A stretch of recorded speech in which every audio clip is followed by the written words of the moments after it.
TIAA is on a mission. Why? Because 54% of Black Americans don't have enough savings to retire. So in collaboration with big-name artists like Wyclef Jean, TIAA released Paper Right, new music inspiring a new financial future. With 100% of streaming sales going to a nonprofit that teaches students how to invest. Stream Paper Right now and help close the gap.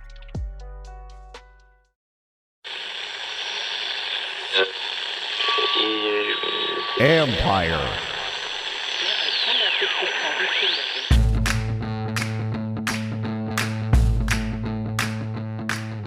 Hello and welcome to my podcast. Do me a favor, subscribe to the John Keim Report wherever you get your podcast. You watch it on YouTube. You know the deal. Hit that like button. Hit that subscribe button. You can find us there as part of Empire Media. That's AMPIRE. Always much appreciated when you tune in. And you can read my work on ESPN.com. And you can also read my guest work on ESPN.com. That's ESPN's 49ers reporter, Nick Wagoner. I wanted to bring him on to talk about Adam Peters, what he can tell you about Peters that you need to know, and why this is such a good hire for the Commanders. Now, a couple of things. I'm going to have another podcast on Monday, so stay tuned for that. And I'll get into more of the coaching stuff at that point. But also, as far as people keep asking me about when is the press conference for Peters, it hasn't been set yet. Could be Tuesday, could be Wednesday, but I look for it around then, not Monday, because there are games being played. So it would be it most likely would be Tuesday or Wednesday. And again, I'll get into more of the coaching stuff. We got a lot of stuff planned for next week, a lot of good insight coming. So hopefully you stick around or come back for that. Anyway, enough from me. Here's my conversation with ESPN's Nick Wagoner talking about Adam Peters. DraftKings Sportsbook, an official sports betting partner of the NFL playoffs, is bringing you an offer that'll help make the playoffs electrifying. New customers can bet $5 on any game and get $200 instantly in bonus bets. Download the DraftKings Sportsbook app now and use code KEIM, K-E-I-M. New customers can bet just $5 to get $200 instantly in bonus bets only on DraftKings Sportsbook with code KEIM. The crown is yours. Gambling problem? Call 1-800-GAMBLER or visit www.1800gambler.net. In New York, call 877-8-HOPE-NY or text HOPE-NY. In Connecticut, help is available. For problem gambling, call 888-789-7777 or visit ccpg.org. Please play responsibly. On behalf of Boot Hill Casino and Resort, 21 plus age varies by jurisdiction. Void in Ontario. Bonus bets expire 168 hours after issuance. See dkng.com/football for eligibility and deposit restrictions, terms, and responsible gaming resources. Nick, we talked about Adam Peters just a few weeks ago when you had the privilege of being on this podcast. So we're back again to go a little bit more in depth on a guy that you know well. What is Washington getting in Adam Peters? Yeah, it's interesting, John, because when I was on the last time, one of the things that you and I talked about was that Adam Peters isn't just going to leave for any old job, right? Like this, he's passed up some other opportunities. I don't think he's heavily pursued some other ones that maybe he could have gotten in recent years, but he wanted to go to the right situation. It was going to have to be a really good situation to get him away from the 49ers, which is the team that he grew up loving. He's from Cupertino. His family is from here.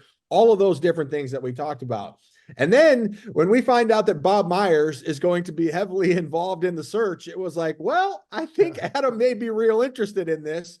And it was pretty easy to connect the dots. So first of all, just from an outsider's perspective, I think for Commanders fans, I'm happy for all of you that are listening right now, because I think it really speaks to what I think, and I've told you this, so you can vouch for me here, that I think it's the best position, the best openings, job, and GM and coach in the league right now. And it's probably been a long time since anyone could say that with a straight face out there. So I think that this situation for Adam is the right thing. It seems like he's going to have a big bulk in the say. He's going to have a big say in the head coach. He's going to have a big say in the structure of the personnel department underneath him. And he's going to get a chance to build something from the ground up. And he did that here as a part of the team, but he wasn't necessarily viewed as the architect, or at least as the lead architect on the project. And so I think that Washington checked a lot of boxes for him. I think it's probably going to be pretty hard for him to leave the 49ers because I think he's very happy here. But I do think it's the right situation for him. And then as far as what Washington is getting in him, I mean, he is, to me, one of the three most significant figures in the 49ers rebuild since 2017, since John Lynch and Kyle Shanahan got here in 2017. From a personnel standpoint, strictly, maybe the most important figure. And I'm not trying to mitigate, the losses of Martin Mayhew and Rand Carthon and some of the other guys that have left for other jobs over the years. But Adam was the guy who was brought in to be John Lynch's right-hand man because John Lynch had never been a general manager before, and they wanted to have somebody who could be that guy and kind of help John Lynch learn the ropes and all those types of things, take some of that off his plate. He was instrumental in building the team, particularly with late-round draft picks. The Niners have been as good or better than any team in the league, not just finding useful guys in the late rounds, finding stars. George Kittle in the 5th round, Dre Greenlaw in the 5th round, Brock Purdy in the 7th round, Fred Warner a 3rd round. I mean, I can go on and on. Guys, DJ Jones, who's a really solid defensive tackle for the Broncos, got a $10 million a year deal. He was a 6th round pick of the 49ers. So the track record speaks for itself. I think that it's a great hire for Washington. I think it is a significant loss for the 49ers, but I don't think there's any doubt that it was the right situation. Now, I'm not even sure, John, if he had been, if he hadn't gone to Washington, if there'd been another job in this cycle that he would have wanted. So I do think it speaks really highly, kind of going both ways, that this is a good match. And what's he known for out there? I know, like, when I've heard people, they talk about, like you said, player evaluation. And one person who's dealt with this league for a long time said that he does a really good job of finding guys that fit the scheme. So that is the single biggest thing. And is exactly what I was just going to say is Kyle Shanahan, to the surprise of no one listening to this, is very particular about what he's looking for in players. And a lot of that isn't necessarily just height, weight, speed stuff that jumps off the tape. Some of it is the stuff that you hear everybody talk about, which is, how much do they love football, which is a hard thing to find out.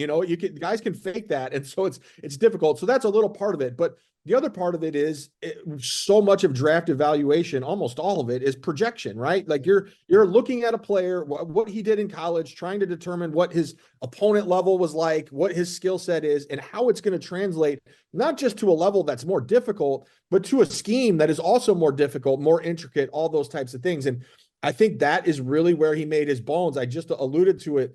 I think a lot of those late round picks are Adam Peters heavy. If you go back through them, where he's looking, let's just use George Kittle as an example. They bring in George Kittle. He was a skinny tight end out of Iowa, didn't catch hardly any passes. He was a willing blocker, but not necessarily like a thumping blocker at the college level. And they looked at him and they said, okay, this guy runs fast. He didn't get the ball a lot. He was in a ball control, as Kirk Ferentz offense that had more punting yards this year than they did offensive yards. And it's always been that way. But when we put him in what Kyle Shanahan's going to ask him to do, is he's smart enough to take on all that we're going to ask him to do, because it's not just, can you go in and run block and then run routes and catch passes? It's when you are blocking, particularly in the run game, angles, understanding timing, keeping guys on track, making sure you're not stepping into the running back's track.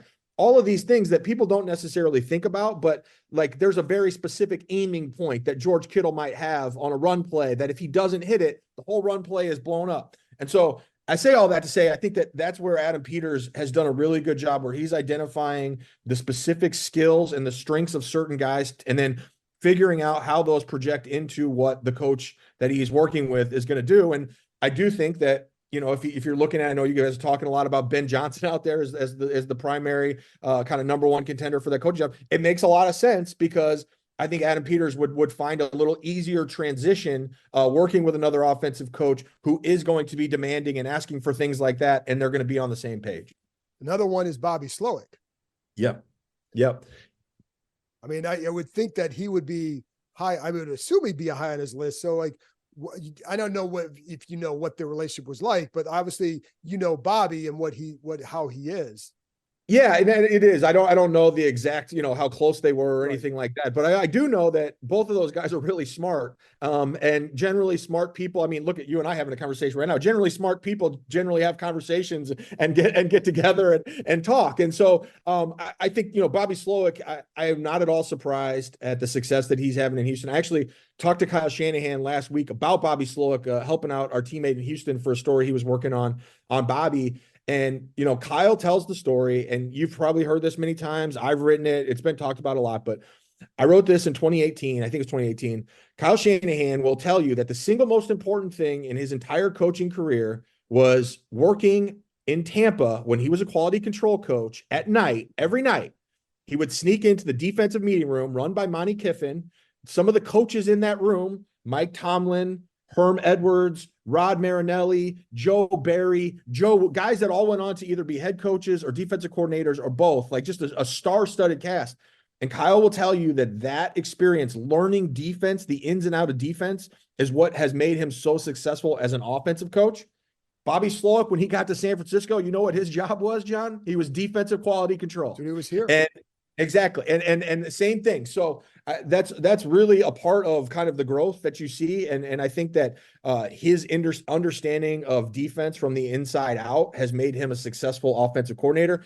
Obviously, if you're Adam Peters right now and you're looking at the situation there in Washington, you're saying we have the number 2 pick. This is going to be a golden opportunity to get our quarterback. We're probably not going to do what the Niners did in 2017 and pass on him and hope that Kirk Cousins comes to us and then trade for Jimmy. That's probably not going to happen. Yeah. So you're looking at it and saying, who are the guys that are going to make the most sense, that are going to get that franchise quarterback to that level? Because at the end of the day, the most important people in the organization will be Adam Peters, whoever the coach is, and whoever the quarterback is. And so if he can make sure that all 3 of those things are in alignment right off the bat, I think it's kind of fast tracking whatever type of rebuild is going to be necessary.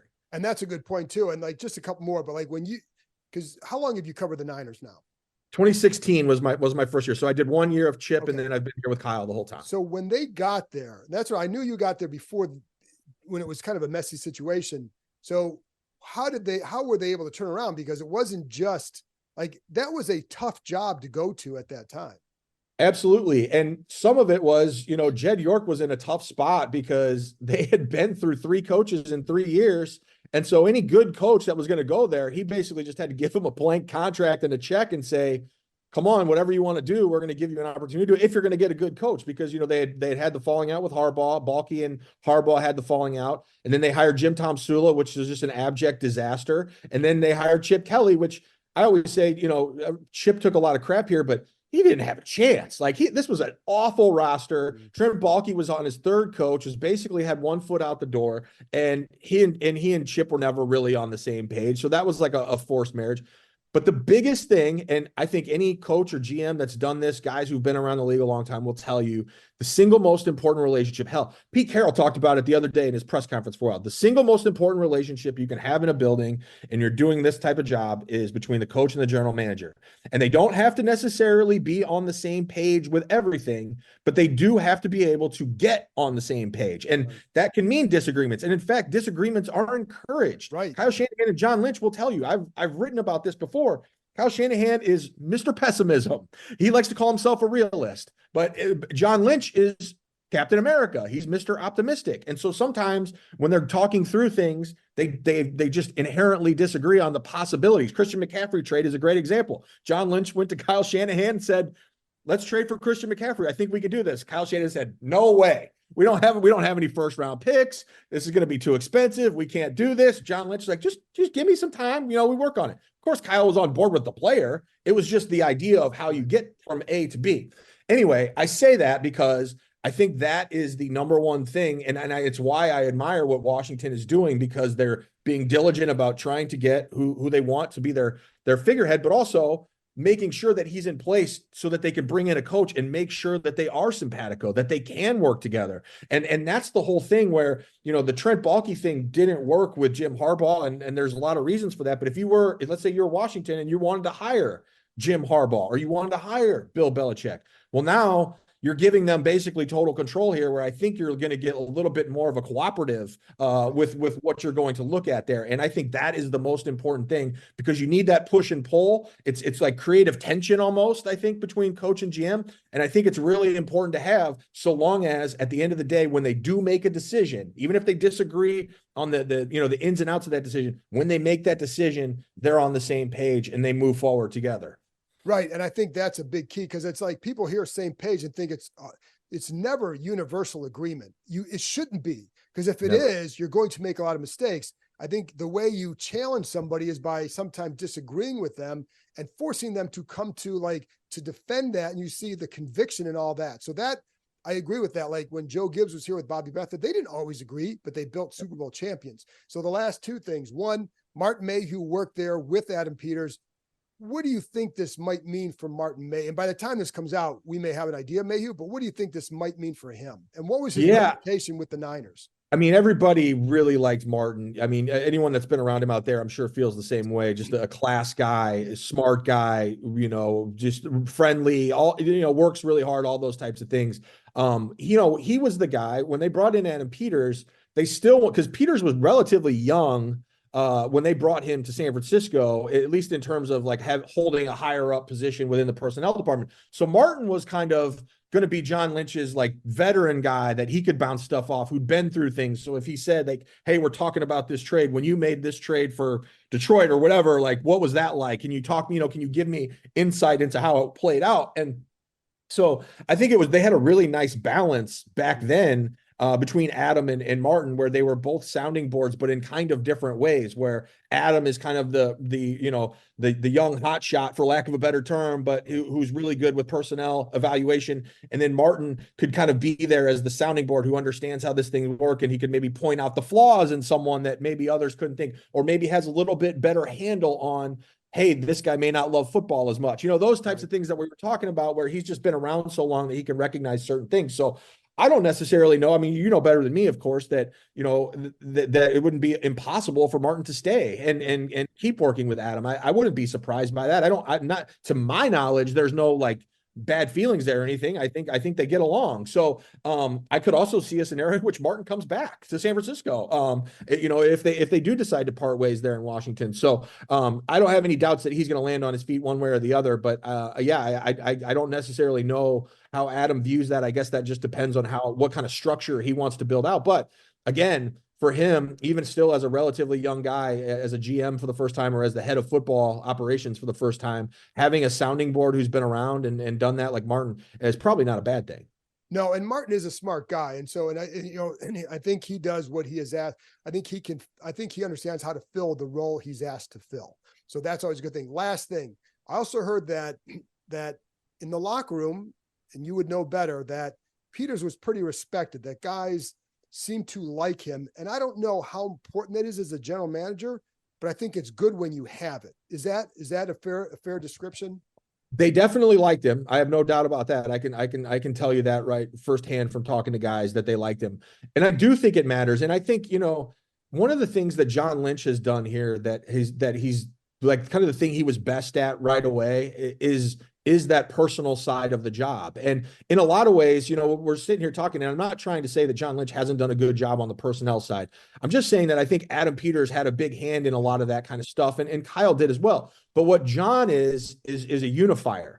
John was the guy who, when the culture was broken, he's the guy who's helping forge the culture that you want. And so he's the guy who's in the locker room and has a relationship with all these guys and is talking to them all the time. And hey, is there anything I can do to help you? I'm just using safety, which is an easy example because it was the position that he played. But Talanoa Hufanga does not hesitate to go to John Lynch when he has questions about safety play and things that he's seeing and calculating his instincts versus what the scheme is asking him to do, and when it's right to take risks and all those kinds of things that only a guy like John Lynch, who's a Hall of Fame safety, can know. And so I say that because I don't think Adam Peters obviously doesn't have a Hall of Fame playing career under his belt that guys automatically are going to respect. But I do think Adam watched that stuff. I think Adam was around a lot, and you always saw him in the locker room. You saw him around paying close attention to how things were being done here. And I think there's a lot to be said for that. It's not just a one-to-one. You can't just transfer 49ers culture to Washington,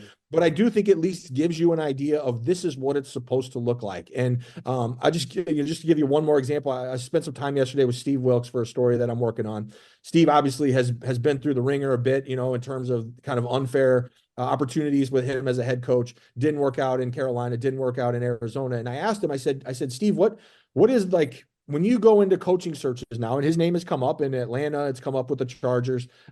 Maybe it comes up there because he and Adam know each other, here relatively soon. But I said, what is the thing that you took away the most from that experience? And he said, I know my purpose now. And I said, what do you mean by that? He said, my purpose is, when you're a young coach and you're just trying to latch on, you're trying to get a job for the first time, and this probably applies to GMs too. You just want one of the 32 jobs, right? There's 32 jobs and they're hard to get. So you just take you take the one that is offered to you.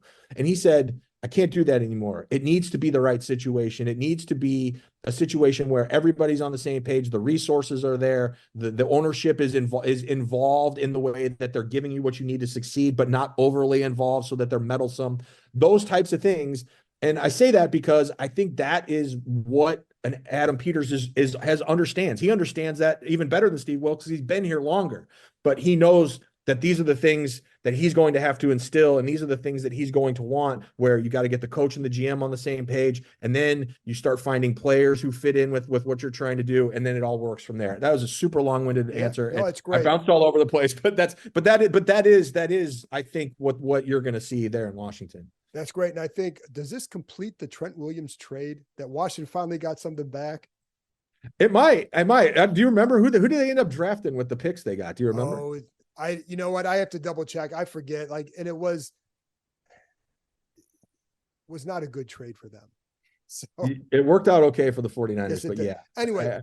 Yeah. But anyway, Nick, thank you. That's great insight. And, I think people in Washington should be excited because this was the Grand Slam hire as described to me. I think Ian Cunningham was a really good candidate, but I think they got the guy that they needed. And so we'll see what happens next. Nick, thanks a lot. You got it, John. See you, bud.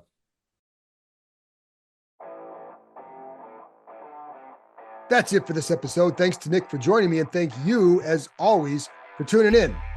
I'll be back on Monday with another podcast. I'll talk to you next time.